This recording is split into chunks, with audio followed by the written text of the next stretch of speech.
Pregnant woman stuck in elevator with billionaire CEO. Minutes later, everything changed. May every soul who has been cast aside rise with dignity untouched, wrapped in purpose and unshakable peace. May your tears water gardens that bloom more beautiful than anything you lost. May your strength multiply in the faces of those who doubted you, and may your story become the lighthouse for others lost in storms. You are the breath that keeps hope alive, the hands that build kingdoms from ruins, and the heart that loves despite the scars. May you find power in your pain, wisdom in your wounds, and victory in every step forward. My cherished family, tonight let your resilience speak louder than rejection. Your courage keeps this community strong. A like is a seed of blessing. A comment is a declaration of faith. This is Mission 1000 blessings for every person who refuses to break, who chooses to rise, who shines despite the darkness. If you carry fire in your soul, like this video. If you walk with purpose and grace, comment, "I stand with Mr. Lewis." The lights flickered. The elevator jerked to a halt between floors 18 and 19. A woman clutched her swollen belly, gasping.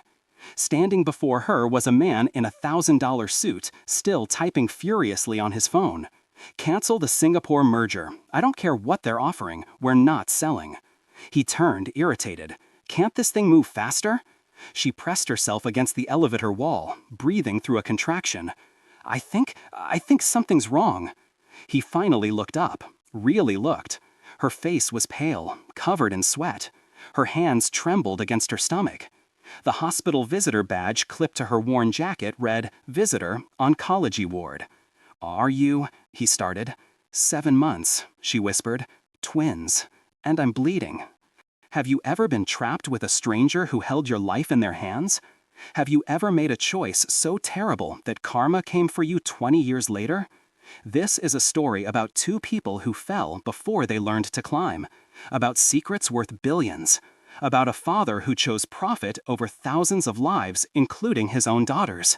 What happened in that elevator didn't just change 2 people, it exposed a truth that would shake an empire.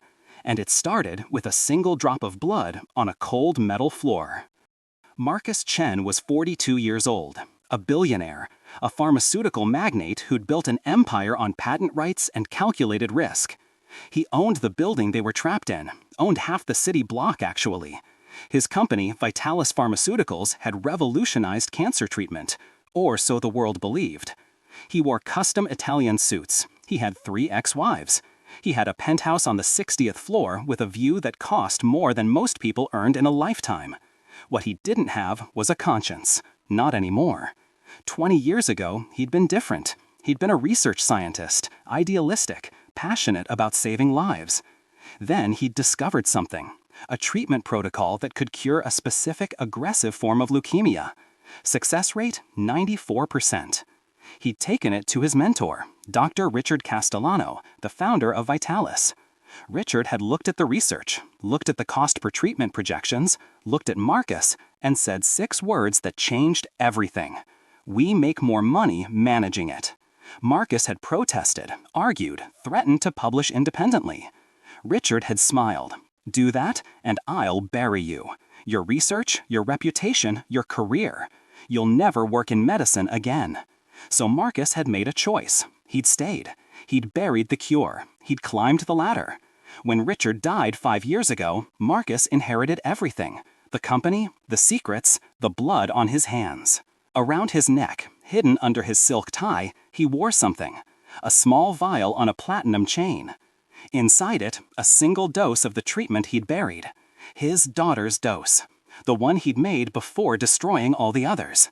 Because Sophia was 16 now, and 6 months ago, she'd been diagnosed with the very leukemia his cure could have prevented. Karma, he'd thought, has perfect aim. Vanessa Moore was 29, a social worker, single. Pregnant with twins, she'd conceived through IVF using her savings and a sperm donor because she'd stopped waiting for the right man to appear. She believed in hope. She believed in second chances. She believed that every person deserved access to health care, housing, dignity, no matter what they could pay. She'd spent her entire adult life fighting systems that treated people like numbers. Today was supposed to be simple. Visit Mrs. Chen on the oncology ward, a sweet 16-year-old girl with leukemia who had no family except a father who never visited. Vanessa had been assigned to Sophia's case 3 months ago.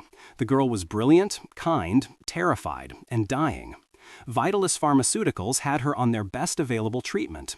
It was extending her life, barely. But there were whispers among the nurses, whispers that somewhere, locked away, there was something better, something the company wouldn't release. Vanessa had started digging, making calls, filing information requests. 2 weeks ago, an anonymous package arrived at her apartment. No return address. Inside, medical files, research documents, a treatment protocol stamped classified, permanently shelved, and a note. Ask Marcus Chen why his daughter is dying from something he could have cured. Today, she'd gone to visit Sophia, to tell her she was going to fight for her, to promise that someone cared. Instead, she'd found Sophia unconscious, crashing, nurses rushing, machines screaming. Vanessa had fled to the elevator, tears streaming, her pregnant belly cramping from stress.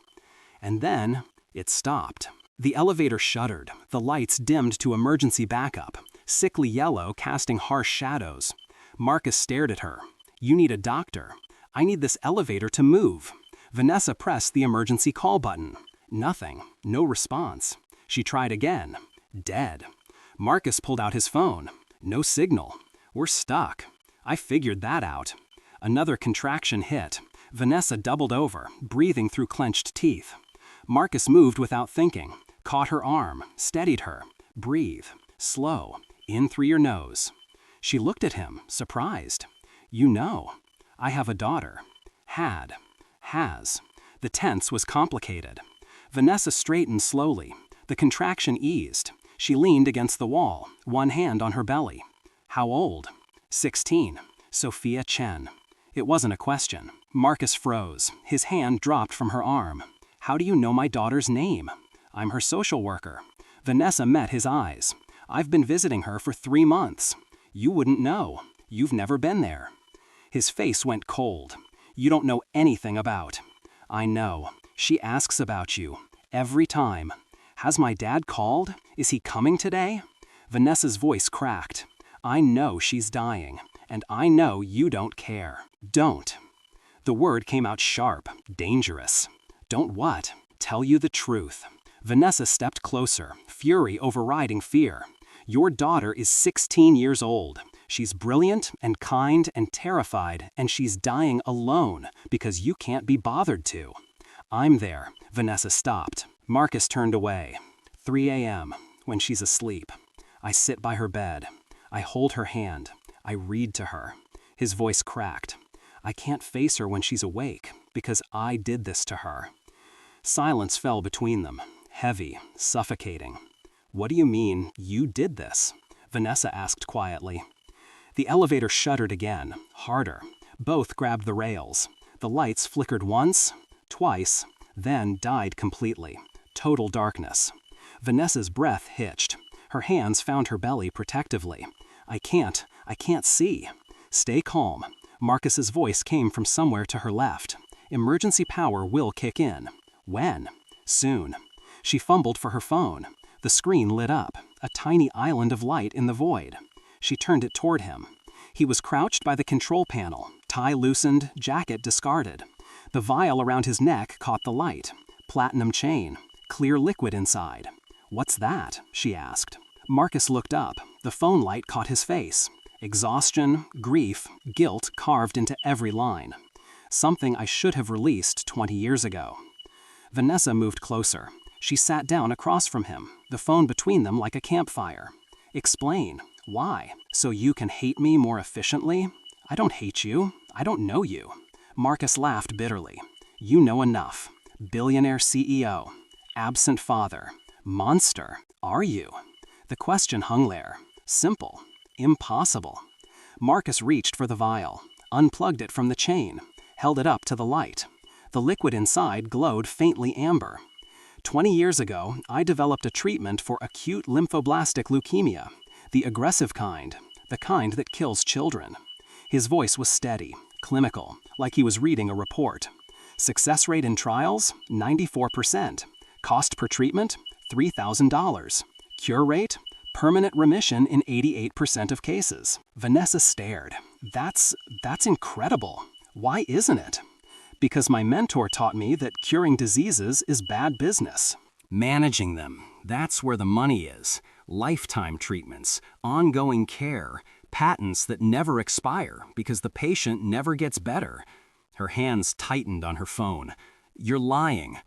I wish I was. Sophia has. The same leukemia? Yes. Marcus's hands trembled slightly. Karma has a sense of humor. The emergency lights flickered back on, dim, yellow, making everything look diseased. Vanessa stared at the vial. Is that her dose? The only one left? He looked at it like it was both salvation and damnation. I made it 20 years ago, before I destroyed everything else, before I buried the research. I told myself I'd never need it, that the disease was rare, that it wouldn't touch my family. But it did. It did. Vanessa's voice dropped to a whisper. Give it to her. I can't. Why not? Because if I do, if she survives, she'll ask questions. How did I save her? What did I use? And then the truth comes out, that I've had the cure for 20 years, that thousands of children died because I chose profit over their lives. So you'd rather let her die? I'd rather burn than face what I've done. Vanessa lunged across the space between them. Her hands grabbed his collar, yanked him close. You selfish cowardly? Another contraction hit, hard. She gasped, released him, doubled over. Marcus caught her. Breathe, Vanessa, breathe. How do you know my name? Your badge, he pointed. Breathe. Count to 4. She breathed, counted. The contraction peaked, then slowly eased. She looked up at him, tears streaming. This isn't labor. It's too early. Something's wrong. Marcus's face went pale. The bleeding, how much? Enough. She showed him her hand, red, fresh. You need a hospital, now. He moved to the elevator panel, pressed buttons. Nothing. He grabbed the emergency phone. Dead. They've cut the system. Who's they? Marcus pulled out his phone. Still no signal, but he pulled up something. A security app. Building cameras. He scrolled through feeds. Stopped. His face went white. What? Vanessa demanded. He turned the phone toward her. The feed showed the building lobby. Security guards. Not the usual ones. Different uniforms. Different company. Moving through the building. Searching. Who are they? She asked. Cleanup crew. Marcus's voice was hollow. Corporate hired them. They're looking for something. For what? He touched the vial. For this. And for anyone who knows about it. Vanessa's blood ran cold. You're saying 3 days ago someone leaked documents, research files, my buried treatment? It's all over the dark web now. The company's trying to contain it. Anyone connected to the research. He stopped. They're killing people. They're protecting assets. That's the same thing. The elevator shuddered, violent, metal screaming. Both hit the floor. Marcus scrambled to the control panel. They're cutting the cables. What? We need to get out, now. He grabbed a maintenance panel, ripped it open. Behind it, emergency mechanisms. He pulled a lever. The doors cracked open, inches. Beyond them, concrete wall. But above, 3 feet up, the edge of floor 19. You need to climb, Marcus said. Vanessa looked at the gap, at her pregnant belly, at the impossible distance. I can't. You have to. I'm 7 months pregnant with twins. I'm bleeding. I can't. The elevator dropped, 6 inches. The cable screamed above them. Marcus grabbed her shoulders, looked into her eyes. Vanessa, listen to me. Your babies need you to fight. Sophia needs you to fight. I need you to get out of here and tell the world what I did. You're coming with me. I'll be right behind you, but you go first. Now, climb. He forced the doors wider. Vanessa moved to the opening, looked up. The ledge was rough concrete, sharp edges. Impossible. She reached. Her fingers found the edge. Cold metal, unforgiving. Marcus pushed from below, lifting her. She pulled. Her belly scraped against concrete. Her expensive maternity dress, the one she'd bought for Sophia's birthday visit, tore. Her shoes slipped. She kicked, scrambled, her hands bleeding. Then she was up, on floor 19. Gasping, sobbing. She looked down. Your turn. Marcus threw something up, his jacket. Inside, documents, research files, printed, physical copies. What are you? The vial. He threw it up. She caught it, one hand, barely. Marcus, climb. He reached for the ledge. The elevator dropped, 2 feet, sudden. His fingers caught the edge, barely. He hung there, dangling, 19 floors of nothing below. Vanessa grabbed his wrists, pulled with everything she had. Don't you dare die. I deserve to. Your daughter doesn't deserve to lose you. Pull. He kicked, found a foothold, pushed. She pulled, arms burning, babies pressing against her lungs, blood running down her legs. Together, they hauled him up. They collapsed on the floor, both gasping, both alive. Behind them, the final cable snapped. The elevator fell. The crash echoed up the shaft. Thunderous, final. They lay in silence, alarms wailing around them. Vanessa's voice was barely a whisper. You were going to let yourself die. Marcus sat up slowly. Seemed fair. Fair. She pushed herself up, wincing. Your daughter is dying. You have the cure. And you think dying is fair? I don't deserve to save her. Maybe not, but she deserves to be saved. Vanessa held up the vial. This doesn't belong to you. It belongs to every child who could have been saved. Every parent who buried someone they loved. Every person you chose profit over. Marcus's face crumpled. 20 years of guilt. 20 years of nightmares. I can't undo what I've done. No, but you can stop doing it. She handed him the jacket, the documents inside. These are copies. Everything. The research, the trials, the treatment protocol, the company's orders to bury it. My signature on everything. Then let's give it to people who'll use it. Marcus looked at her. This pregnant woman with blood on her hands and fire in her eyes. They'll destroy you too. Anyone who knows. Then we'd better move fast. They ran, down hallways, through emergency exits, Vanessa's legs shaking, one hand on her belly, the other clutching the vial. Marcus's phone buzzed, a text from a blocked number. We know you're in the building. Surrender the research. Last warning. He deleted it. They're tracking my phone. Then lose it. He threw it down a trash chute. They kept moving. Floor 15, floor 12, floor 8. Vanessa stumbled. Marcus caught her. How bad is the bleeding? Bad. Hospital. After. She straightened. Sophia first. They reached the oncology ward, floor 6. Nurse's station empty. Shift change, probably. They slipped into Sophia's room. She was unconscious. Machines beeping. IV drip steady. 16 years old and barely 90 pounds. Marcus froze in the doorway. Vanessa pushed past him, went to Sophia's bedside, took her hand. Hey, sweetheart, your dad's here. Sophia's eyes fluttered open, confused, medication clouded. Vanessa? Yeah, it's me. She squeezed her hand. And someone else wants to see you. Sophia's gaze drifted to the doorway, to the man standing there, to her father. Dad! Marcus moved like he was walking through water, slow, terrified. He sat beside her bed, took her other hand. I'm so sorry, he whispered. For what? For everything. For not being here. For not... His voice broke. For doing this to you. Sophia frowned, confused. You didn't give me cancer, Dad? I could have prevented it. He held up the vial, explained everything. The treatment, the burial, the choice he'd made 20 years ago. Sophia listened. Her face went through shock, disbelief, understanding, and finally, heartbreakingly, forgiveness. You made a mistake, she said quietly. I made 1,000 mistakes, so fix it. She squeezed his hand. Fix it now. Marcus looked at Vanessa. She nodded.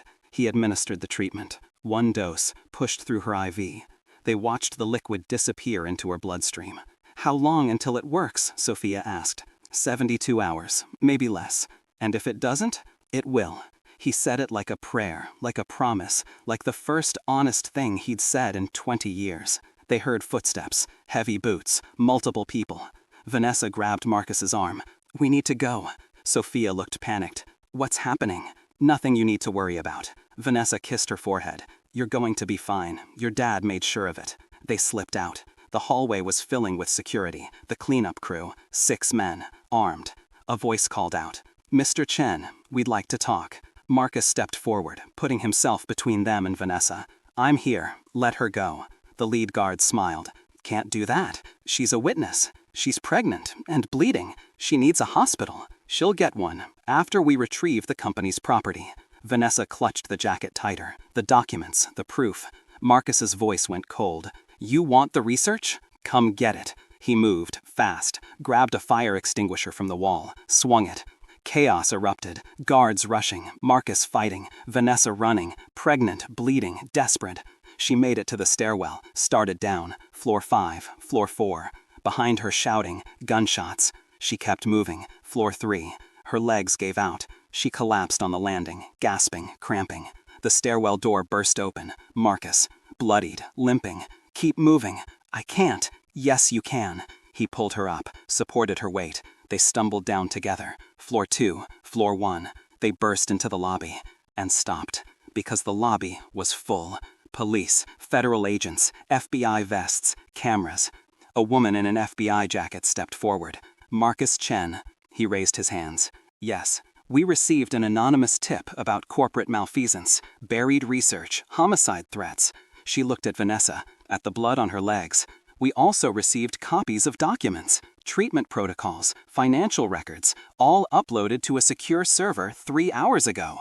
Marcus stared. "I didn't." "No." The agent smiled slightly. "But someone did." Someone who wanted to make sure the truth came out, even if you didn't survive the day. Vanessa's vision blurred. She collapsed. Marcus caught her. "She needs a hospital. She's pregnant, bleeding." Ambulance is already here. EMTs rushed in, loaded her onto a stretcher. As they wheeled her away, Vanessa grabbed Marcus's hand. "The documents, they have them. It's done. Sophia, we'll be fine. Thanks to you." She smiled, faint, exhausted. "Thanks to you. You finally chose right."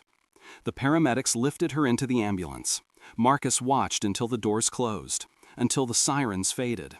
Then he turned to the FBI agent, his hands extended for cuffs. "I'm ready." The agent looked at him for a long moment. "There's a girl upstairs, floor 6, oncology. She's going to need her father tonight." Marcus's throat tightened. "You're not." "Oh, we're arresting you."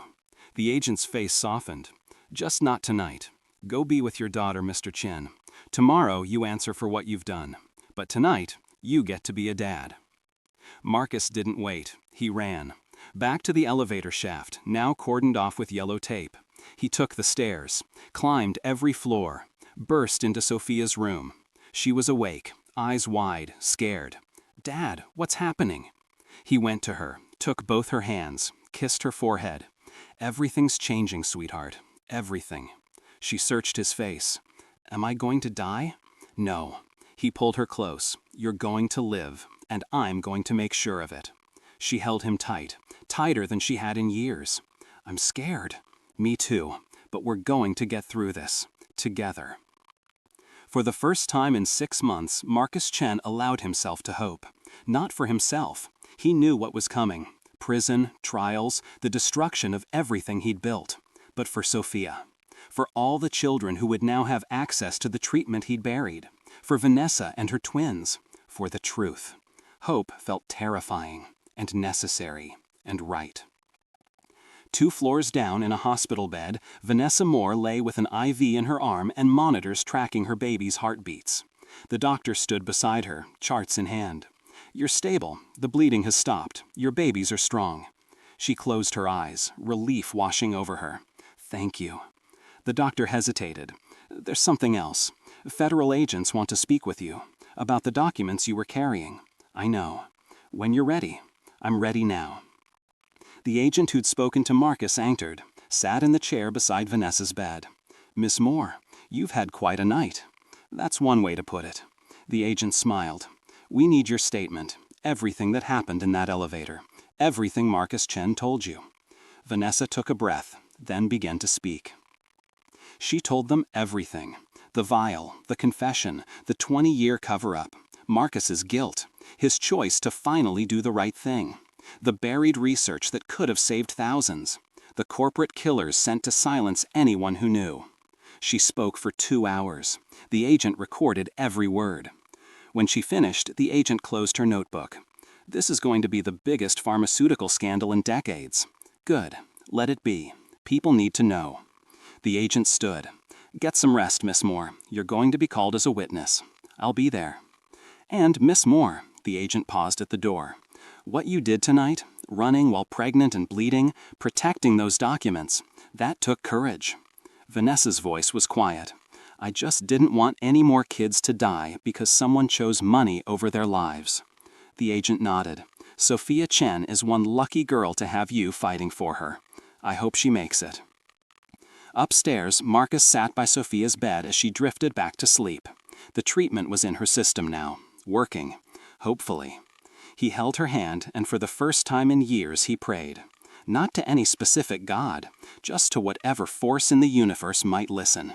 Please, let her live. Let her live. The machines beeped steadily. Her breathing was even. He watched her chest rise and fall. This fragile, beautiful human he'd helped create. This daughter he'd failed in every way that mattered. Until tonight. Tonight he'd chosen her. Finally. He pulled out his phone, typed a message to his lawyer.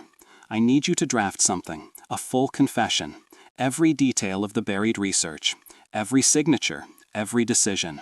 I want it filed with the FBI, the SEC, and the press by morning. His lawyer responded immediately. Marcus, are you sure? This will destroy everything. That's the point. Send it. He put the phone down, leaned back in the uncomfortable hospital chair. His body ached. Bruises forming where he'd fought the guards. Blood dried on his shirt. But his mind was clear. Clearer than it had been in 20 years. He'd spent 2 decades running from what he'd done, building walls of money and power to keep the guilt at bay. Tonight, those walls had fallen. And he'd discovered something unexpected underneath. Not redemption, he didn't deserve that, but purpose. The chance to stop the bleeding, to save the daughter he loved, to give thousands of other parents the chance he'd almost thrown away. The sun began to rise outside the hospital window, golden light streaming through the glass. Marcus watched it climb. A new day. His last day as a free man, probably. Tomorrow, the arrests would begin, the trials, the reckoning. But today, right now, he was a father sitting beside his daughter, and that was enough. Down the hall, Vanessa woke to the sound of her twins' heartbeats on the monitor, steady, strong. Her hand went to her belly. You two gave me quite a scare, she whispered, but you're fighters, just like your mama. A nurse entered with breakfast. How are you feeling, Miss Moore? Exhausted, sore, alive. That's what matters. The nurse checked her vitals. You've got visitors, federal agents again? Actually, no, the nurse smiled. A young girl. Says her name is Sophia. She wanted to thank you. Vanessa's eyes filled with tears. Send her in. Sophia appeared in the doorway. She looked weak, leaning on an IV pole, but her eyes were bright, clear, hopeful. She moved slowly to Vanessa's bedside. I heard what you did. Running while pregnant, fighting for me, for my dad, for the truth. You didn't have to do that. Yes, I did. Vanessa took her hand. Every child deserves someone fighting for them. Sophia's voice cracked. My dad told me everything, about the treatment he buried, about all the kids who died, about how he's going to prison. I know, sweetheart. I'm so sorry. Don't be. Sophia squeezed her hand. He's finally doing the right thing, and I'm going to live because of it, because of both of you. They sat together in silence, a 16-year-old girl and a 29-year-old woman, both fighting for their lives, both refusing to give up. Finally, Sophia spoke again. When your babies are born, can I meet them? Vanessa smiled through her tears. I'd like that. I'd like that very much. Sophia started to leave, then turned back. Miss Moore, yes, thank you for not giving up on me, even when everyone else did. Vanessa's voice was steady, strong. I'll never give up on you, Sophia. That's a promise. Sophia nodded, wiped her eyes, then left. Vanessa watched her go. This brave girl who'd forgiven her father, who'd chosen grace over anger, who'd reminded Vanessa why this fight mattered. 3 days passed. Marcus was formally arrested on 17 counts of corporate fraud, conspiracy, and manslaughter. The news exploded. Billionaire CEO hid cancer cure for 20 years. Pharmaceutical mogul's daughter saved by treatment he buried. The elevator that changed everything. Marcus's mugshot appeared on every channel. His company's stock crashed. Board members resigned. Class action lawsuits filed. But something else happened too. The treatment was released, free, to every hospital, every oncology ward, every child diagnosed with the leukemia Marcus had once cured in trials. Within a week, 5 children received the treatment. Within 2 weeks, 12 more. The success rate held, 94%, just as the research had promised. Parents who'd been preparing to bury their children watched them come back to life, color returning to their cheeks, strength to their limbs, hope to their eyes. Vanessa followed the news from her hospital bed. The doctors wanted her on bed rest for the remainder of her pregnancy. Too much stress, too much trauma. Her body needed time to heal. She didn't argue. She read every article, watched every interview. Marcus's lawyer released his full confession. 20 years of buried research, financial records showing where the money went, signatures, decisions, all of it. The pharmaceutical industry shook. Investigations opened into other companies, other buried treatments, other choices made in boardrooms that prioritized profit over human life. And at the center of it all, Marcus Chen, the man who'd spent 20 years as a monster, and one night as something else. Not a hero, he'd never be that. But maybe, possibly, a father who finally chose his daughter over everything else. That had to count for something. On the 7th day, Sophia's blood work came back. The doctor entered her room with results. Marcus stood from his chair. Sophia sat up in bed. Both held their breath. The doctor smiled. It's working. The cancer cells are dying. Your white blood count is normalizing. If this continues, you'll be in full remission within a month. Sophia's sob was immediate, loud, joyful. Marcus caught her as she threw herself into his arms. I'm going to live, she gasped. You're going to live, he repeated, holding her like he'd never let go.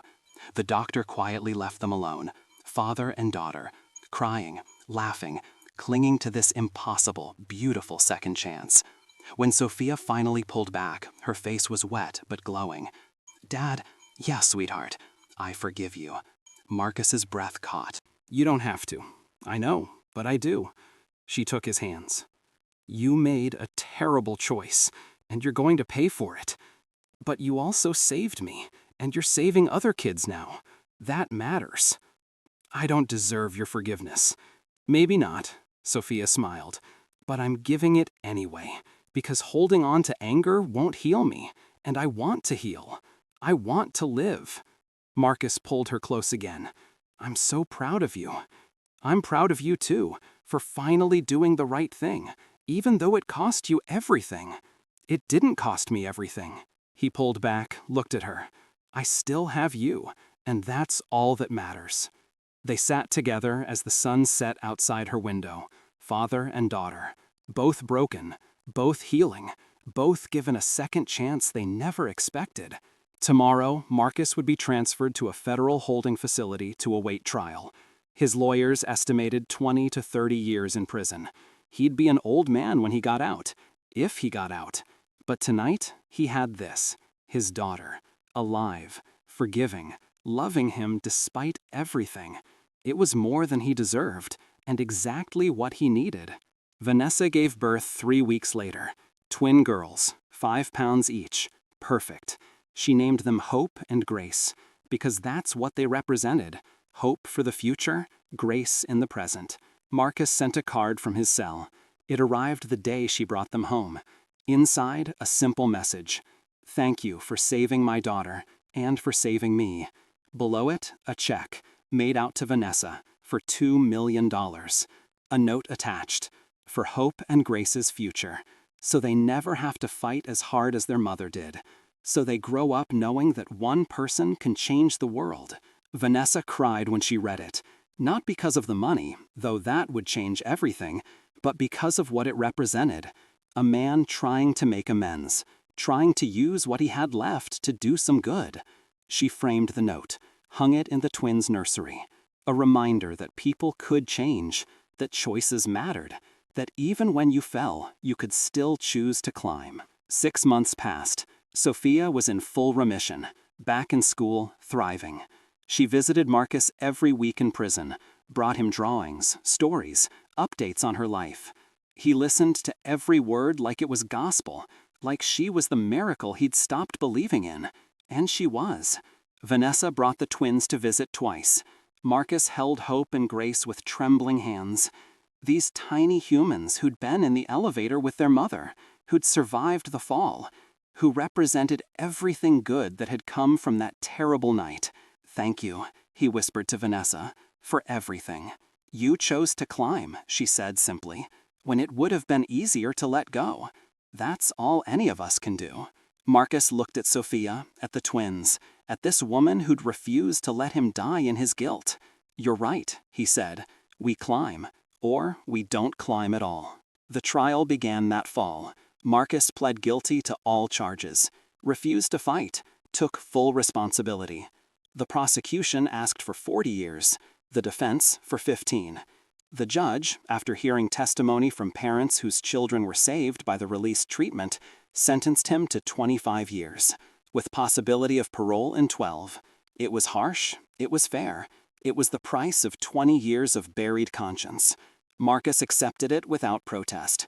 As they led him away, Sophia stood in the courtroom, tears streaming. "I'll wait for you, Dad," she called. Marcus turned, smiled. "Don't wait," he said. "Live. That's all I want, for you to live." She nodded, wiped her eyes. "I will," she promised. "I will." The years passed slowly for Marcus Chen. Prison was not kind to former billionaires. The other inmates knew who he was, what he'd done. Some respected him for finally telling the truth. Most despised him for the 20 years he'd stayed silent.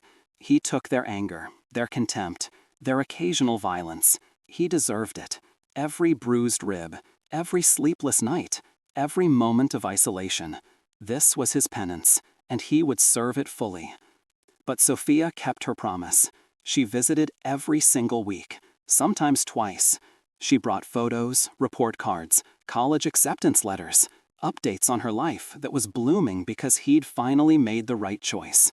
And those visits, those precious hours across a metal table in a gray room, those became his oxygen, his reason to keep breathing.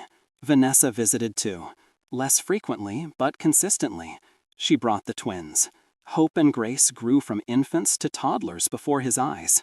They called him Mr. Marcus. Didn't understand why he couldn't leave with them, why their mama said he was a good man who'd made bad choices.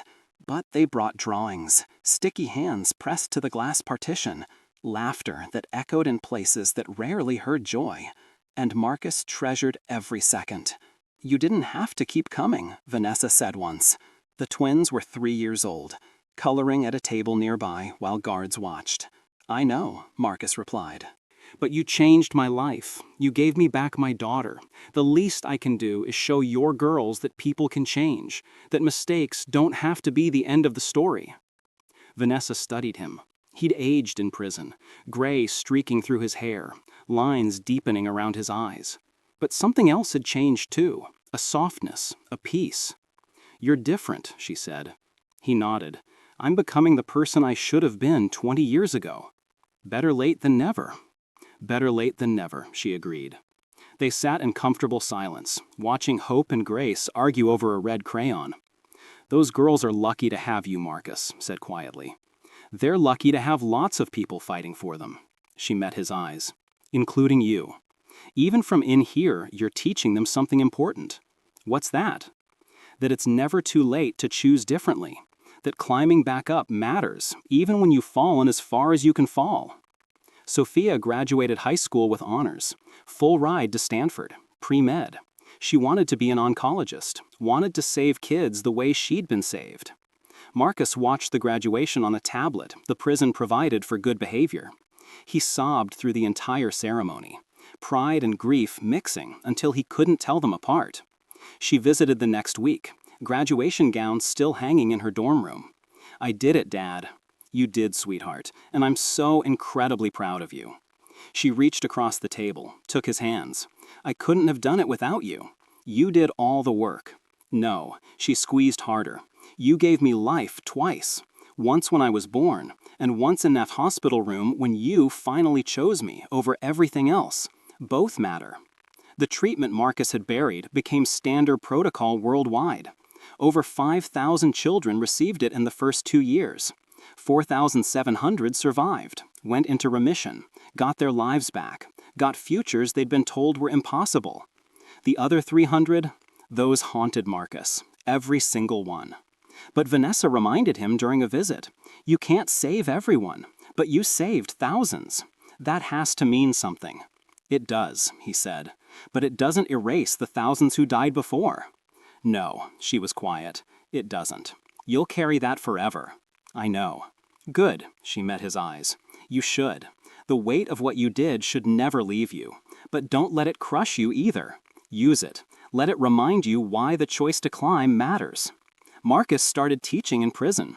GED classes, basic literacy, helping other inmates who'd never finished school. Men who'd made their own terrible choices. He didn't preach, didn't claim to have answers. He just showed up, helped them sound out words, explained math problems, listened to their stories without judgment. One inmate, a man named Jerome, who'd been inside for 18 years on drug charges, asked him once, "Why you helping us? You're some rich CEO. We're nobody." Marcus looked at him, really looked. "You're not nobody. You're a person who made choices, same as me. We all deserve a chance to learn, to grow, to become something different than what we were, even in here." "Especially in here," Jerome said quietly.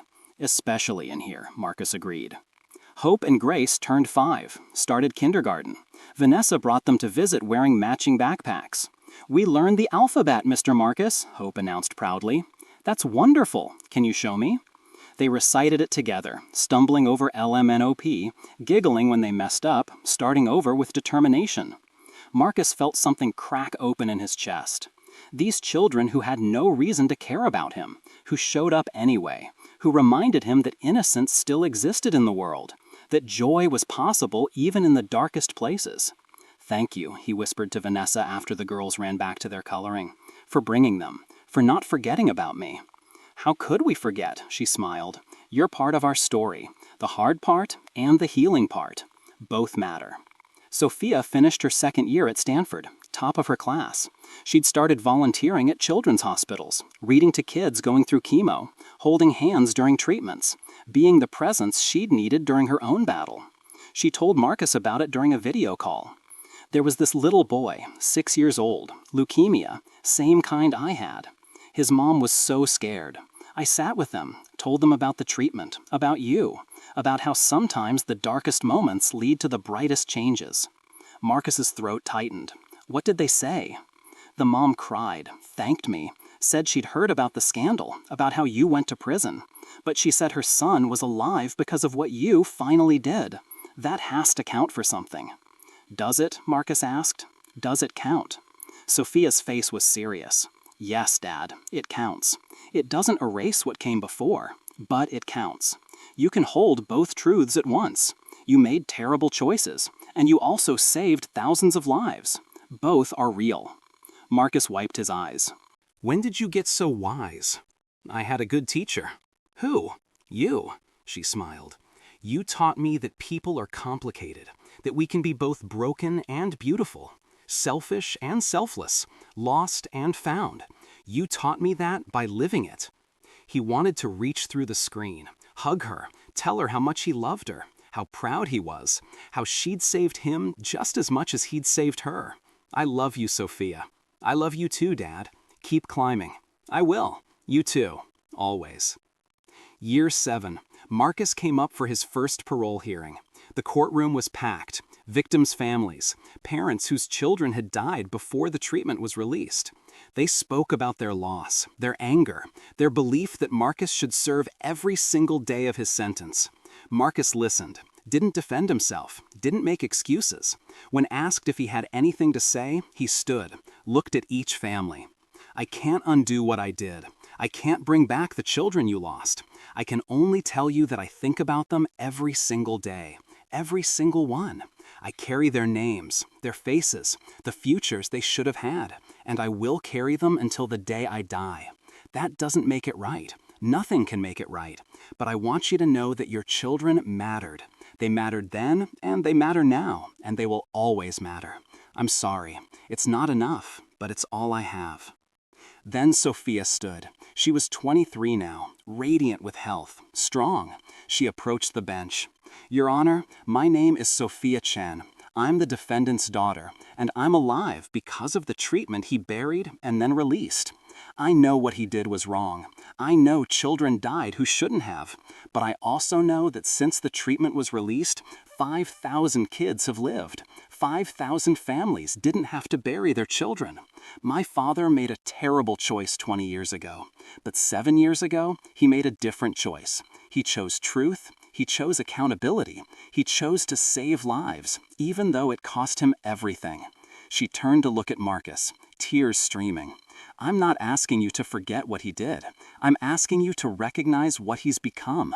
A man who wakes up every day trying to be better than he was, who teaches other inmates, who answers every letter from families affected by his choices, who takes full responsibility without hiding behind lawyers or excuses. That has to count for something. Vanessa stood next, brought hope and grace with her. They were 7 now, old enough to understand some of what was happening. Your Honor, I met Marcus Chen on the worst night of my life. I was pregnant, bleeding, trapped in an elevator with a man I thought was a monster. She looked at Marcus. And maybe he was. For 20 years he was. But that night, he chose differently. He chose to save his daughter, to expose the truth, to face consequences instead of running. And because of that choice, my daughters have an uncle figure who writes them letters about making good choices, who teaches them that mistakes don't define you unless you let them. 5,000 children are alive because Marcus Chen finally did the right thing. I'm not saying release him today. I'm saying recognize that people can change, that redemption is possible, that climbing back up matters, even when the fall was catastrophic. The parole board deliberated for 3 hours. When they returned, the chairwoman spoke. Mr. Chen, your crimes were extraordinary in their scope and impact. Thousands died because of your choices. That cannot be overlooked or minimized. However, we've reviewed your record, your teaching, your correspondence with victims' families, your complete acceptance of responsibility. We've heard testimony about the lives saved since you released the treatment. After careful consideration, this board has decided to grant parole, conditional, supervised, with the requirement that you continue victim outreach and dedicate the remainder of your life to medical ethics education. The courtroom erupted, some cheering, some angry, some sobbing.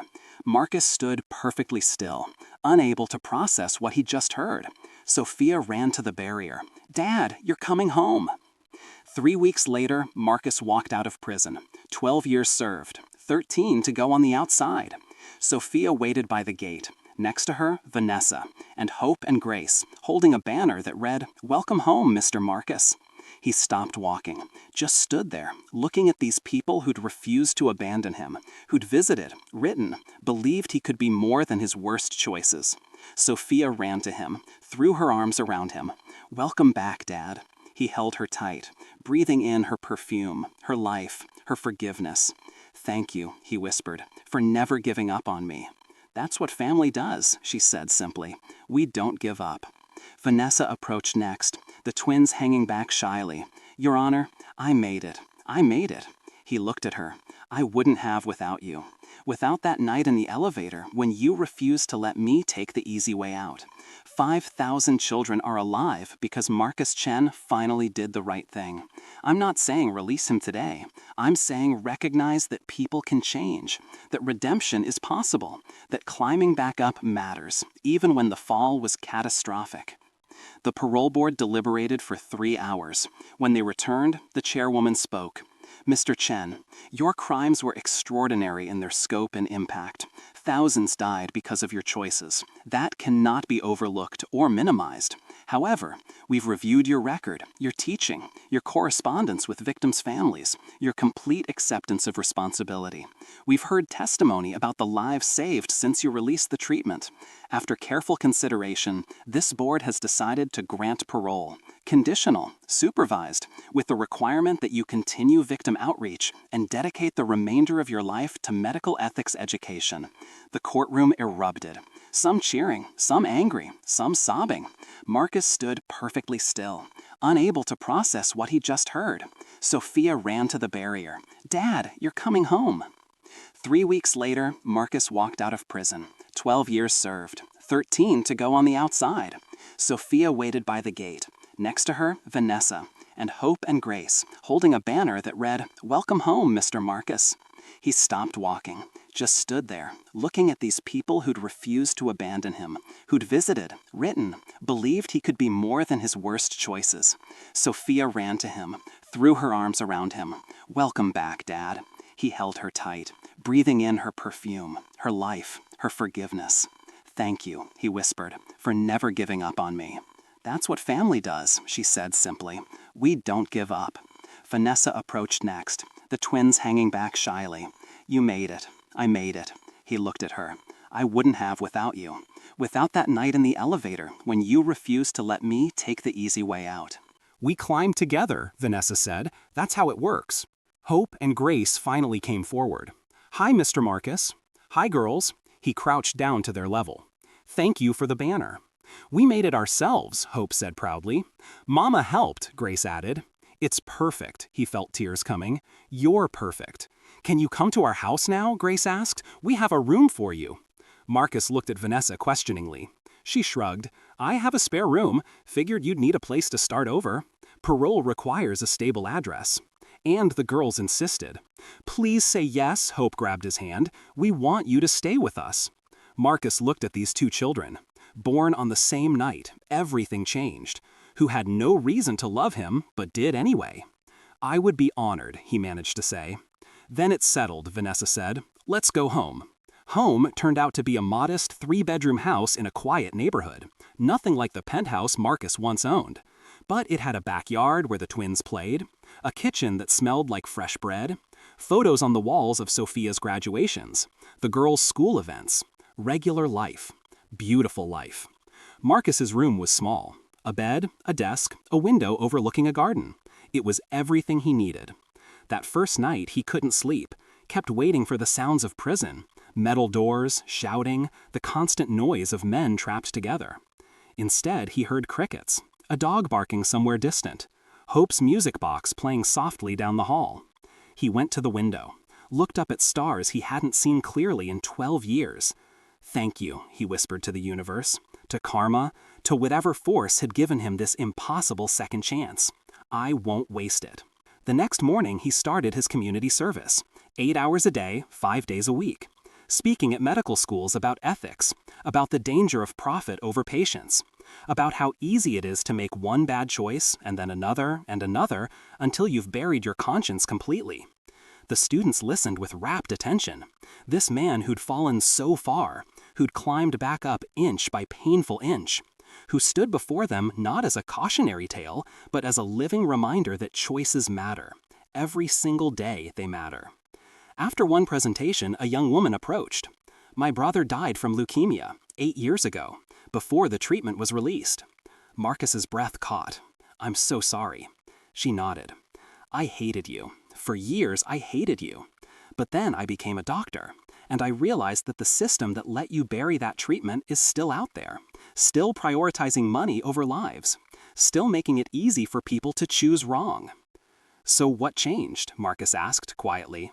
"Why are you here, talking to me instead of screaming at me?" "Because hate was exhausting," she met his eyes, "and because my brother's death has to mean something. If sharing his story, if using your story to teach future doctors to choose differently, if that saves even one life, then maybe his death wasn't completely meaningless." Marcus felt tears streaming down his face. What was his name? David. David Martinez. He was 12. He loved baseball and video games and making people laugh. "I'll remember him," Marcus promised. "I'll tell his story. I'll make sure these students know that every choice they make affects a real person with a name and a family and dreams. That's all I ask." She extended her hand. "Help make sure no one else has to bury their little brother because someone chose profit over people." Marcus shook her hand, then pulled her into a hug. She stiffened, then softened, started crying. "I'm so sorry," he whispered. "I'm so incredibly sorry." "I know," she said. "I know you are." They stood there in the empty lecture hall, a man trying to make amends, a woman trying to find meaning in loss, both recognizing that healing wasn't linear, that forgiveness didn't erase pain, but that moving forward was possible, even necessary. When they finally separated, she wiped her eyes. "My mom wants to meet you, to tell you about David. Would that be okay?" "Of course, any time." She nodded, started to leave, turned back. "Mr. Chen?" "Yes. Keep telling the truth. It's the only way any of this matters." He watched her go, then added David Martinez to his list, the list he kept of every child whose name he learned, every victim of his 20-year silence. He was up to 473 names now. He would learn them all, every single one. It was the least he could do. Sophia started medical school, following in her father's original footsteps, but with a clarity of purpose he'd never had. She wanted to be the kind of doctor who never forgot that patients were people, who fought against systems that prioritized money over healing, who asked the hard questions about why treatments were withheld, why care was rationed, why profit so often won over compassion. Marcus attended her white coat ceremony, sat in the back, didn't want to distract from her moment. But she found him after. Pulled him to the front for photos. "This is my dad," she told her classmates. Some of them knew who he was, recognized him from the news, from their ethics classes. They didn't know how to react. Sophia handled it with grace. He made terrible choices, and he spent every day since trying to make better ones. We're all going to face moments where we have to choose between what's easy and what's right. I hope we all choose right. But if we don't, I hope we have the courage to admit it and change course, even when it costs us everything. Hope and Grace thrived. They were bright, curious, fearless. They asked Marcus questions constantly. Why did you go to prison? What does redemption mean? Can people really change? He answered honestly, age-appropriately, but honestly. Yes, people can change, but change requires work, requires facing what you've done, requires making different choices every single day. Sometimes they understood. Sometimes they just wanted to know if he'd play dolls with them or help with math homework. He did both. Grateful for the normalcy, for the chance to be someone's steady presence, the reliable adult who showed up, who kept promises, who demonstrated through actions that people could be more than their worst moments. Vanessa watched him with her daughters, saw how patient he was, how present. "You're good with them," she said one evening. They were cleaning up after dinner, the girls playing outside. "I never had this," he replied quietly. "This normal family life. Sophia's mother left when things got hard. I was always working, always climbing, always focused on the wrong things. And now I'm focusing on what matters." He looked out the window at Hope and Grace, chasing fireflies, laughing, alive. This, right here, showing up, being present, making sure they know they're loved. That's what matters. Vanessa stood beside him. "You've come a long way, Marcus Chen." "Not far enough. I've got a lifetime of amends to make." "Maybe," she smiled, "but you're making them. That counts." They stood in comfortable silence. Two people who'd survived an elevator, who'd fallen and climbed and fallen again, who'd learned that redemption wasn't a destination, it was a direction, a choice you made over and over, every single day. You chose to climb, even when it was hard, especially when it was hard. Year 10 of his parole, Marcus received a letter. The return address was from a woman named Catherine Liu. He didn't recognize the name, opened it carefully. Inside, a photograph, a little girl, maybe 8 years old, smiling, healthy. Below it, a note. "Mr. Chen, this is my daughter Lily. 5 years ago, she was diagnosed with acute lymphoblastic leukemia, the same kind your daughter had, the same kind you buried the cure for. We were told she had months to live. Then the treatment was released. Your treatment. Today, Lily is cancer-free. thriving. She just started 3rd grade. She wants to be a veterinarian. I'm writing because I don't know how to feel about you. You're the reason the cure was buried. You're the reason thousands of children died. But you're also the reason my daughter's alive. How do I hold both those truths? How do I hate you and thank you at the same time? I don't have an answer, but I wanted you to know that Lily exists, that she matters, that your choice to finally release the treatment gave her a future. I hope you're using your second chance wisely. I hope you're making sure no one else has to wait 20 years for a cure that already exists. Sincerely, Catherine Liu. Marcus read the letter 3 times, looked at Lily's photo, her bright eyes, her missing front tooth, her superhero t-shirt. Another life saved, another name to remember. He wrote back immediately. Dear Mrs. Liu, thank you for writing. Thank you for sharing Lily's photo. You asked how to hold both truths, that I buried the cure and that I released it, that I caused death and enabled life. I don't have a perfect answer, but I believe we can hold contradictions. We can acknowledge that people are capable of great harm and great healing, sometimes within the same lifetime, sometimes within the same person. I can't undo the 20 years I stayed silent.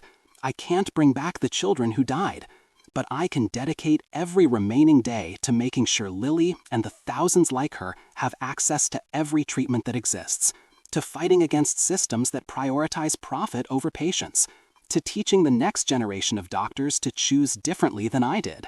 Please tell Lily that she matters, that her life is precious, that I'm honored to play any part in her survival.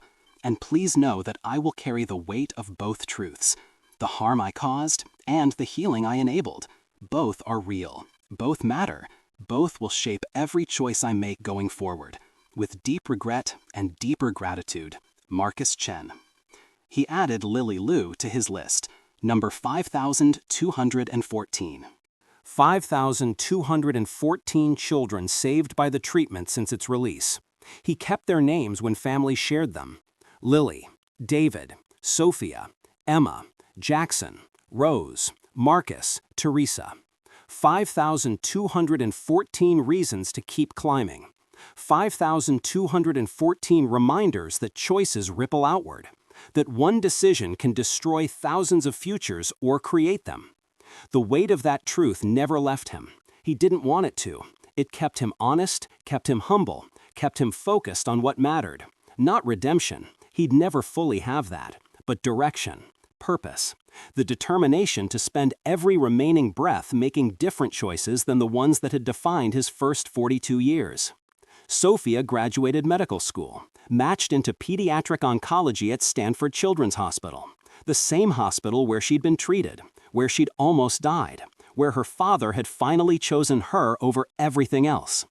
I'm going to save kids, Dad, she told him the night before her residency started, like I was saved. Marcus held her hands across the dinner table, Vanessa and the twins pretending not to listen, but hanging on every word. You already do, he said, just by being who you are, by showing them that survival is possible, that life after cancer is real. She smiled. I learned that from you, from watching you survive the consequences of your choices, from seeing you climb back up even when everyone said you should stay down. I don't know if I'm climbing or crawling most days, he admitted. Doesn't matter, Sophia said firmly. Forward is forward. Up is up. The speed doesn't matter, only the direction. Hope and Grace turned 12, the same age Sophia had been when her cancer was discovered. Vanessa watched them carefully, hyper-aware of every symptom, every complaint of tiredness, every bruise. Marcus noticed. You're worried. Of course I'm worried. Lightning doesn't strike twice. Sometimes it does. But we can't live in fear of what might happen. We can only live in gratitude for what is. He gestured to the girls. They're healthy, strong, brilliant. They have their whole lives ahead of them. I know, Vanessa's voice cracked, but I almost lost them once. That night in the elevator, when I was bleeding and trapped and terrified, I thought they were gone. Marcus took her hand, but they weren't. You fought, they fought, we all fought, and we're here, still climbing, still moving forward. That's all we can do. That night, Vanessa couldn't sleep. She went to the kitchen, found Marcus already there, staring out the window at the dark backyard. "Couldn't sleep either?" he asked without turning. "No. How'd you know I'd be here?" "Because we're the same. Two people who almost died in an elevator, who carry the weight of that night in our bones, who understand that every moment after is borrowed time." She stood beside him. "Do you ever regret it? Releasing the treatment, going to prison, losing everything?" He considered. The question deserved honesty. "I regret the 20 years before, every single day, every single choice. But the moment I released the treatment, the moment I chose Sophia over my empire, no, that I don't regret, even with everything it cost you, especially because of what it cost me." He turned to look at her. Cost is how you know something matters. If it's easy, it's not transformation. It's just transaction. Vanessa absorbed that. They stood in silence. Two survivors. Two people who understood that climbing wasn't a metaphor. It was a daily choice. A moment-by-moment decision to move toward light instead of staying in darkness. Marcus spoke again, quieter. "I think about that elevator constantly. How I almost let myself fall. How you refused to let me. How we pulled each other up. That was the moment everything changed. Not when I released the treatment, not when I went to prison, but when you grabbed my wrists and pulled. When you chose to save me even though I didn't deserve it." "You didn't save me for me," Vanessa said. "You saved me for Sophia, for the truth, for the 5,000 kids who needed that treatment." "Maybe," she smiled, "but the result is the same. We're both here, still fighting, still climbing. That has to count for something." Year 15. Marcus completed his parole. No longer supervised, no longer required to report his movements. Fully free for the first time in decades. He celebrated quietly. Dinner with Sophia, Vanessa, Hope, and Grace. Nothing elaborate, just family. Just the people who'd chosen to love him despite everything. "What are you going to do now?" Hope asked, "now that you're really free?" Marcus considered. "I'm going to keep doing exactly what I've been doing. Teaching, speaking, writing to families, making sure the next generation of doctors understands what happens when you prioritize profit over patients." "That's not very exciting," Grace said. "Maybe not, but it's important. And excitement is overrated. Purpose matters more." Sophia raised her glass. To purpose. To choosing right even when it's hard. To climbing. They all raised their glasses, even the twins who had sparkling cider instead of wine. To climbing, they echoed. Marcus looked around the table, at his daughter, healthy, thriving, saving lives. At Vanessa, still fighting for vulnerable families, still teaching her daughters that one person can make a difference. At Hope and Grace, growing into remarkable humans who understood that mistakes didn't define you, that change was possible, that forward momentum mattered more than past failures. This, he thought, this is redemption. Not erasing what came before, but building something beautiful on top of the ruins. That night he wrote in his journal, a practice he'd started in prison and never stopped. "Today I became fully free. Strange that freedom feels exactly like my parole. Same purpose, same work, same commitment to making amends. I think maybe that's the point, that freedom isn't the absence of obligation. It's choosing your obligations, deciding what matters and dedicating yourself to it completely. I choose to remember the 473 names of children who died because of my choices. I choose to celebrate the 5,214 who lived because I finally chose differently. I choose to teach, to speak truth, to make sure no one else buries their conscience for 20 years. I choose to be present for Sophia, for Vanessa, for Hope and Grace, for every family affected by my decisions.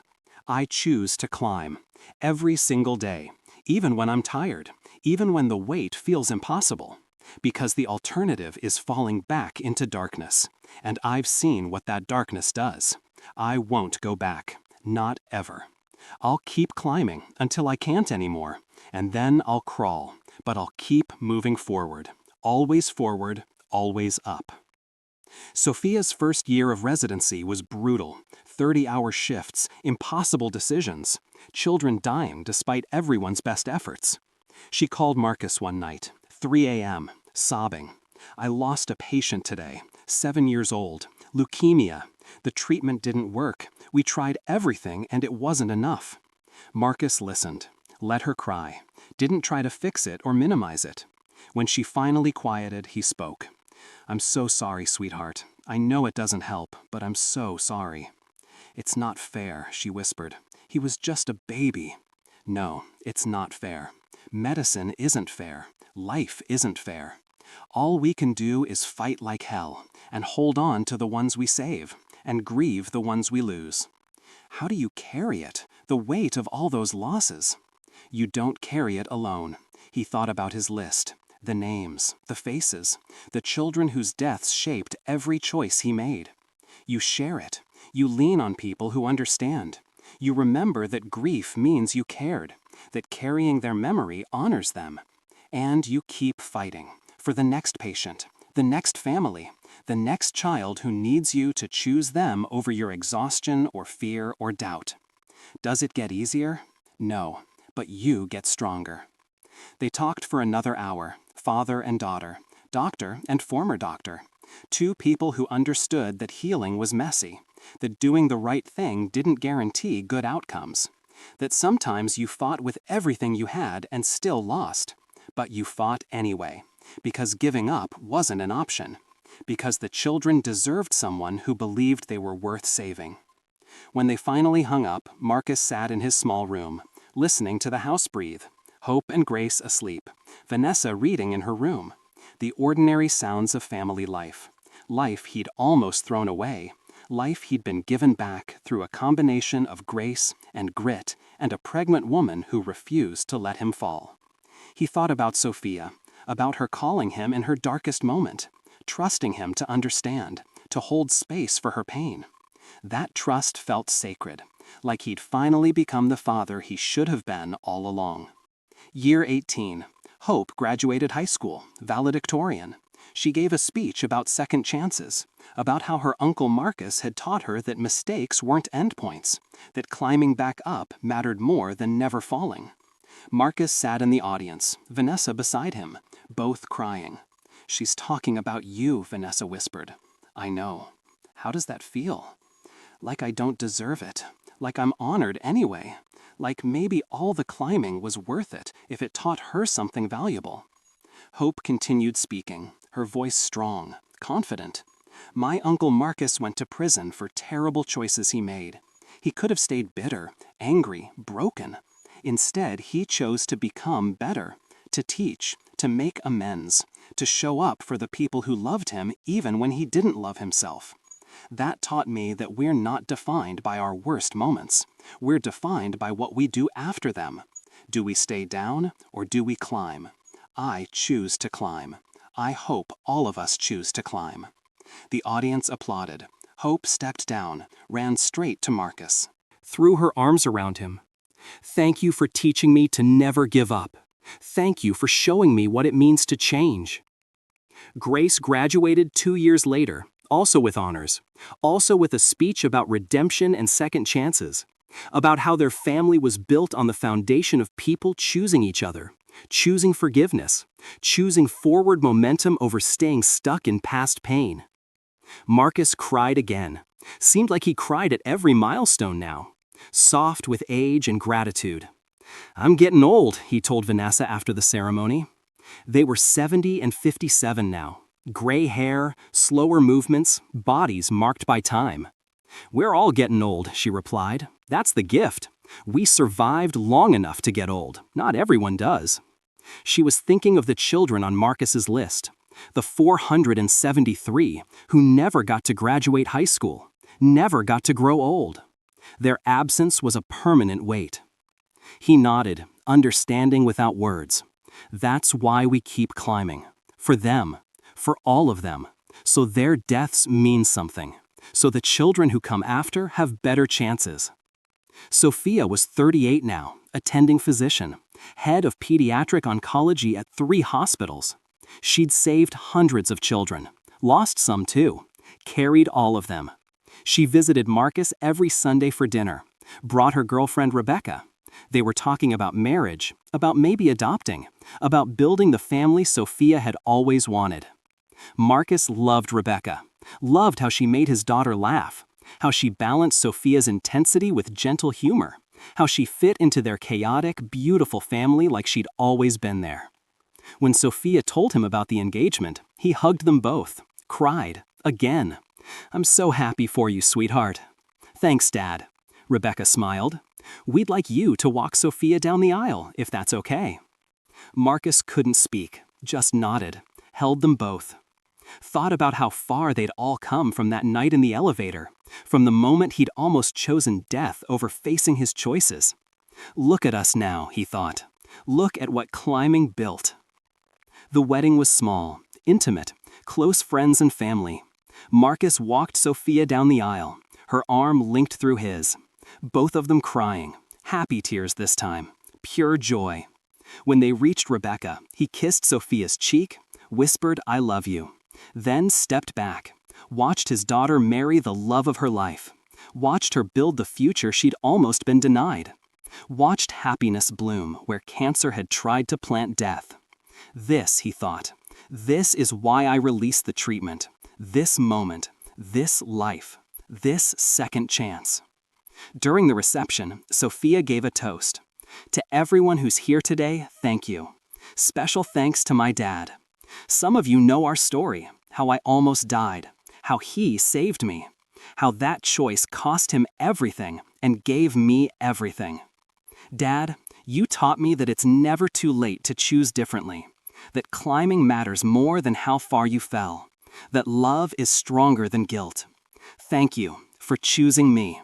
Thank you for choosing all of us. I love you." Marcus stood, raised his glass. "To my daughter, the bravest person I know. To Rebecca, who makes her happy. To Vanessa and Hope and Grace, who taught me what family really means. To everyone here who believed people can change. Thank you for not giving up on me, for showing me that climbing is possible even from the deepest darkness. To second chances, to choosing right, to climbing." Everyone drank. Vanessa caught Marcus's eye across the room, mouthed the words, "I'm proud of you." He mouthed back, "Thank you, for everything." She smiled, understood. They'd been climbing together for 25 years now. Two people who'd survived an elevator, who'd faced death and chose life, who'd learned that redemption wasn't a destination, it was a direction, a choice you made every single day. Keep climbing or fall back into darkness. They'd chosen climbing, would keep choosing it, until they couldn't anymore. Year 20. Marcus was 72. His health was declining, heart problems, legacy of stress and age and carrying weight for decades. Sophia wanted him to slow down, stop traveling for speaking engagements, stop answering every letter from families, stop pushing himself so hard. "I can't," he told her. "I have too much to make up for." "Dad, you've been making amends for 25 years. When is it enough?" "Never. It will never be enough. 473 children died because of my choices. I'll spend every remaining day trying to honor them." She took his hands. "You've honored them. You've saved thousands. You've changed medical ethics education. You've dedicated your entire second chance to making sure no one else makes your mistakes. That's enough. It has to be enough." He smiled, tired. "I'll rest when I'm dead. Until then, I climb." But his body had other ideas. 6 months later, heart attack. Massive. Unexpected. He collapsed during a speaking engagement at Johns Hopkins. Students rushed to help, called 911, performed CPR. Sophia was there in hours. Vanessa and the twins right behind her. They gathered in the ICU waiting room, holding each other, praying to whatever forces might listen. "Please, not yet. He's not done climbing." The surgeon emerged after 8 hours. "He's stable, but it was serious, significant damage. He'll need months of recovery, lifestyle changes, no more travel, no more high-stress activities." "Can we see him?" Vanessa asked. "One at a time, 5 minutes." Sophia went first, found Marcus hooked to machines, tubes and wires, but awake. His eyes found her. "Hey, sweetheart." "Don't hey, sweetheart me. You scared us." "Sorry, couldn't be helped." She sat beside his bed, took his hand. Careful of the IV. You have to slow down, Dad. I know. Will you? He managed a small smile. Don't have much choice now, do I? Good, because I'm not ready to lose you. We just found each other. I'm not going anywhere, he promised. Still got climbing to do. They sat in silence, father and daughter, both survivors, both fighters. Finally, Sophia spoke. Dad? Yeah, thank you. For what? For everything.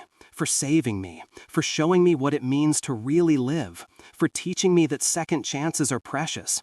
For being the father I needed, even when it took you years to figure out how. He squeezed her hand. Best thing I ever did was choosing you. Best choice I ever made. I love you, Sophia. I love you too, Dad. Now rest. You've earned it. Vanessa visited next, brought photos of Hope and Grace. They're in college now. Can you believe it? Where does the time go?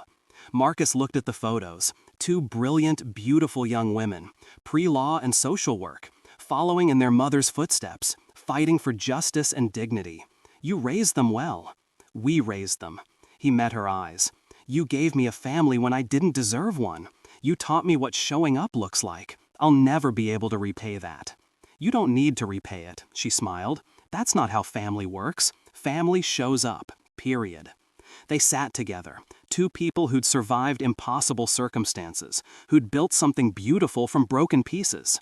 Do you remember that elevator? Marcus asked. Every day. Me too. Worst night of my life. And the best, because it changed everything. Changed both of us. She nodded. We climbed together. Still climbing. Always climbing. Marcus spent 3 months recovering, physical therapy, cardiac rehab, adjusting to new limitations. It was frustrating, humbling. He couldn't travel, couldn't speak at conferences, had to turn down requests for interviews. But he could still write, still answer letters, still teach through words, even if his body couldn't keep up. So he wrote a memoir, titled simply The Climb. In it, he detailed everything. The treatment he'd buried, the 20 years of silence, the elevator that changed everything, the prison time, the slow, painful process of making amends, the 5,214 names, the 473 ghosts. He wrote about Sophia, about Vanessa, about Hope and Grace, about everyone who'd refused to let him stay fallen. The book was published a year later, became an instant bestseller. Not because people wanted to celebrate him, but because people needed to understand how easy it is to make terrible choices, how hard it is to climb back up, how necessary it is to try anyway. The reviews were mixed. Some praised his honesty, his accountability, his dedication to making amends. Others said he was profiting from his crimes, that no amount of climbing erased the deaths he'd caused. Marcus read every review, agreed with the critics. They were right. He was profiting. So he donated every cent to cancer research, to medical ethics programs, to families affected by his choices, kept nothing for himself. The point wasn't money, it was truth. It was making sure the next generation understood that one person's choice could save or destroy thousands of lives. That corporate culture often rewarded silence over speaking up. That profit motives could corrupt even the most idealistic scientist. That climbing back was possible, but painful. That second chances were gifts, not guarantees. Year 27. Marcus was 79. His heart was weak, but his spirit was strong. He couldn't leave the house much, spent his days in his room, writing letters, reading, talking to Sophia and Vanessa and the twins when they visited. He'd outlived expectations. The doctor said his heart should have given out years ago, but stubbornness and purpose kept him going. He had more names to learn, more stories to hear, more families to honor. He couldn't stop, not yet, not while children were still being diagnosed, still fighting, still needing someone to believe in second chances. One afternoon, Sophia visited alone, sat beside his bed. They'd moved a hospital bed into his room, easier than stairs. She held her hand, her touch gentle, medical. "Dad, I need to tell you something." He opened his eyes, focused on her. "What's wrong?" "Nothing's wrong," she smiled, tears in her eyes. "Everything's right. Rebecca and I are adopting a little girl, 5 years old. She's been in foster care since she was 2. She needs a family. She needs love. We're bringing her home next month." Marcus's eyes filled with tears. Sweetheart, that's wonderful. What's her name? Lily. After one of the girls saved by your treatment. We thought it was fitting. He couldn't speak, just held her hand and cried. She continued, I wanted you to know, to meet her, to be her grandfather. If you're okay with that, I'd be honored, more than honored, grateful. So incredibly grateful. They sat together, father and daughter, doctor and patient, two survivors planning for the future, for new life, for the continuation of a story that had almost ended in an elevator 27 years ago. Lily came home on a Tuesday. Sophia and Rebecca brought her to meet Marcus the following weekend. She was shy, hiding behind Sophia's legs, big brown eyes, uncertain smile. Marcus sat in his chair, oxygen tube in his nose, but his smile was genuine, warm. Hello, Lily. I'm Marcus, Sophia's dad. Hi, she whispered. I've heard a lot about you, that you like to paint and read stories, and that you're very brave. She nodded, still shy but curious. Would you like to see something? He pulled out a photo album, pictures of Sophia as a child, of Vanessa and the twins, of all the families who'd written to him over the years, all the children saved by the treatment. Lily climbed into his lap, carefully, looked at the photos. Who are all these people? They're survivors, kids who were sick and got better, kids who fought hard and won, like you. I wasn't sick, but you survived hard things. Foster care, moving from home to home. That takes courage. Being brave when things are scary. You have that, I can tell. She looked up at him. Are you sick? Yes, my heart doesn't work as well as it used to. Are you going to die? Marcus glanced at Sophia. She nodded. Go ahead, tell her the truth. He looked back at Lily. Someday, yes. Everyone dies eventually. But not today. Today, I'm here, meeting you, learning that you like purple and dinosaurs and macaroni and cheese. Today, I get to be your grandfather, if that's okay with you. She considered this seriously. Will you read me stories? As many as you want. Will you teach me things? Everything I know. Will you love me? Always? Forever? No matter what? Then it's okay. You can be my grandfather. She hugged him, small arms around his neck. He held her gently, carefully, this precious child who'd survived abandonment and instability, who deserved safety and love and permanence. Thank you, Lily, he whispered, for giving me another chance to get being a grandfather right. Year 30. Marcus was 82, his heart finally giving out. He'd been in hospice care for 6 weeks, Sophia by his side constantly, Vanessa and the twins visiting daily, Rebecca bringing Lily, all of them gathering around this man who'd fallen so far and climbed back up, who'd chosen redemption over resignation, who taught them all that change was possible, no matter how deep the darkness. One afternoon, Marcus woke from a nap. Sophia was reading in the chair beside his bed. She looked up, smiled. Hey, Dad, how are you feeling? Tired, but good. He looked around the room, walls covered with photos, letters, drawings from Lily, the visual representation of a life rebuilt. I've been thinking. About what? About that elevator, about the night everything changed. Me too. I think about it all the time. Marcus's voice was soft, weak. I almost let go that night, almost chose to fall, but you wouldn't let me. You grabbed my wrists and pulled, even though you were pregnant and bleeding and had every reason to let me die. Why? Why did you save me? Sophia thought about Vanessa, about the story she'd heard, about the choice her honorary aunt had made that night.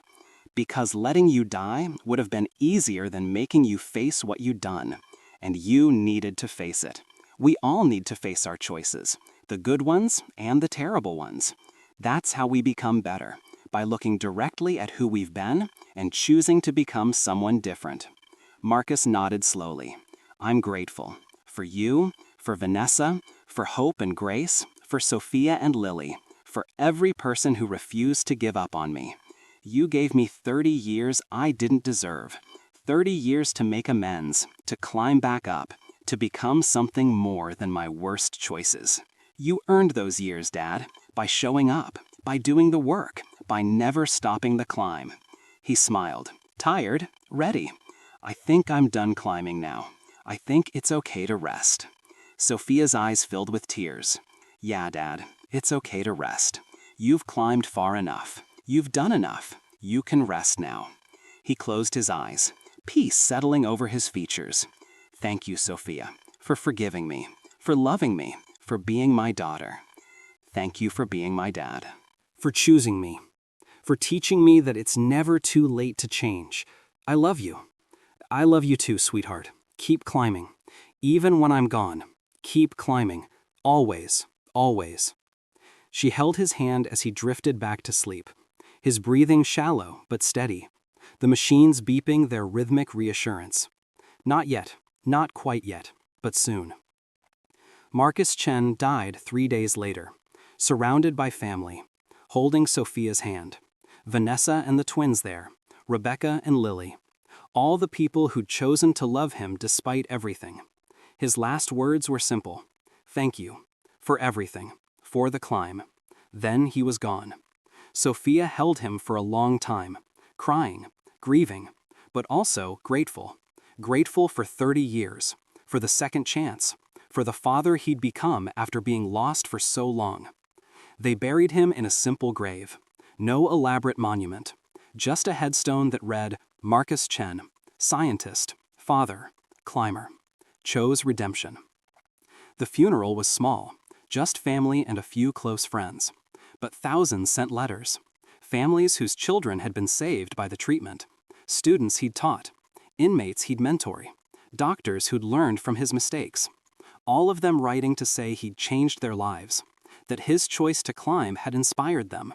That they would carry his story forward. Sophia stood at the funeral, gave the eulogy, her voice steady despite tears. My father made terrible choices. He buried a treatment that could have saved thousands. He prioritized profit over people. He caused immeasurable harm. That's all true, but it's not the whole truth. Because 30 years ago, my father chose differently. He chose me. He chose honesty. He chose accountability. He spent every single day after that trying to make amends, teaching, writing, honoring the children who died and celebrating the ones who lived. He climbed back up from the deepest darkness, not because it was easy, but because it was right. And he taught all of us that it's never too late to choose differently, that falling doesn't have to be the end, that climbing is possible, even necessary, even when it seems impossible. So today, we don't just mourn my father. We celebrate the man he became, the climber who refused to stay down, the father who finally chose love over everything else. And we promise to keep climbing, for him, for all the children saved by his final choice, for everyone who believes that people can change. We climb, always, forever, no matter what. After the funeral, everyone gathered at Vanessa's house, the same house Marcus had lived in for 27 years. They shared stories, memories. Lily sat on Sophia's lap, quiet, processing. She looked up at her mom. Is Grandpa Marcus really gone?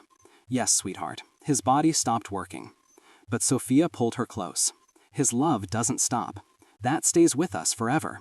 What he taught us, how he showed us to be brave, to choose right even when it's hard.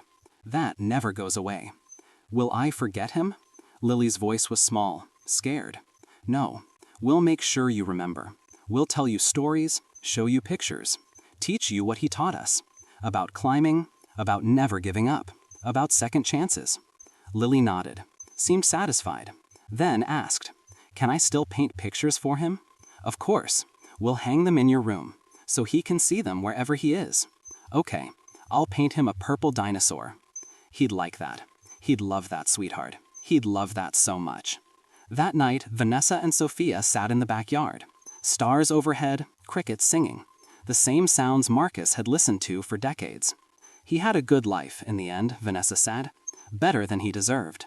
Maybe, Sophia smiled. But also exactly what he needed. Time to make amends. To become someone different. To show all of us that climbing is possible. Vanessa nodded. Do you think he made up for it? For the 20 years of silence? Sophia was quiet for a long time. Finally, I don't think you can ever fully make up for that level of harm. But I think he tried. He spent 30 years trying. That has to count for something. It does. Vanessa looked at the stars. Your dad taught me that it's never too late, that one choice can change everything, that climbing together is how we survive. I'll miss him. Me too. But Sophia's voice was strong. We'll keep climbing. For him, for us, for everyone who needs to believe that change is possible. That's how we honor him, by never stopping the climb. 10 years after Marcus's death, Sophia was 58, still practicing medicine, still saving children, still teaching medical students about ethics and integrity and choosing patience over profit. She'd written a book, continuing her father's work, titled The Second Climb, about what comes after redemption, about living with the weight of what you've done and who you've become, about honoring both truths without letting either destroy you. Hope was a civil rights attorney, Grace a social worker, both of them carrying forward the lessons Marcus had taught them. That mistakes don't define you, that climbing matters, that second chances are precious and should never be wasted. They visited his grave together every year on the anniversary of his death, brought flowers, told him about their lives, about the work they were doing, about the people they were helping. Lily was 15 now, thriving, planning to study medicine like Sophia. She'd never known Marcus for long, but his story shaped her, taught her that people were complicated, that you could cause harm and create healing, that the choice to climb was what mattered. One evening, Sophia returned home from the hospital, exhausted. She'd lost a patient that day, a child. Despite the treatment, despite everything they'd tried, it still happened sometimes. Medicine wasn't perfect. Life wasn't fair. She sat in her car, crying, thinking about her father, about all the children on his list, about the weight of carrying death and celebrating life simultaneously. Her phone buzzed, a text from Vanessa, checking in. You okay? No, but I will be. Come over. We'll sit together. Sophia drove to Vanessa's house, the place where she'd celebrated weddings and holidays, where her father had spent his last decades, where family had been redefined as people who chose each other. Vanessa met her at the door, hugged her tight. I heard about your patient. I'm so sorry. It never gets easier, does it? No, but we keep trying anyway. They sat on the back porch, the same spot where Marcus and Vanessa used to talk, where they'd processed trauma and celebrated victories, where they'd learned to climb together. Do you think Dad's proud of me? Sophia asked quietly. Vanessa didn't hesitate. Absolutely. You're everything he hoped you'd become. Strong, compassionate, willing to fight even when it's hard. That's all he ever wanted. For you to have the life he almost took away. I miss him. I know, sweetheart. We all do. But he's still here. In how you practice medicine, in how you treat your patients, in how you teach your students to choose integrity over profit. He's still climbing through you. Sophia smiled through tears. Keep climbing, even when it hurts, especially when it hurts. That's what he taught us.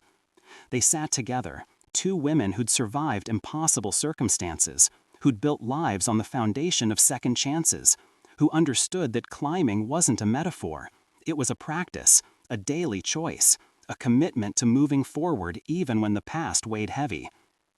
Above them stars shone. Below them earth held the body of a man who'd fallen and climbed until he couldn't anymore. But his story continued. In Sophia, in Vanessa, in Hope and Grace and Lily, and the thousands of children saved by his final choice. The climb continued, would always continue. That was the gift, the lesson, the truth. You fall, you climb, you help others climb. You honor those who couldn't, and you never, ever give up.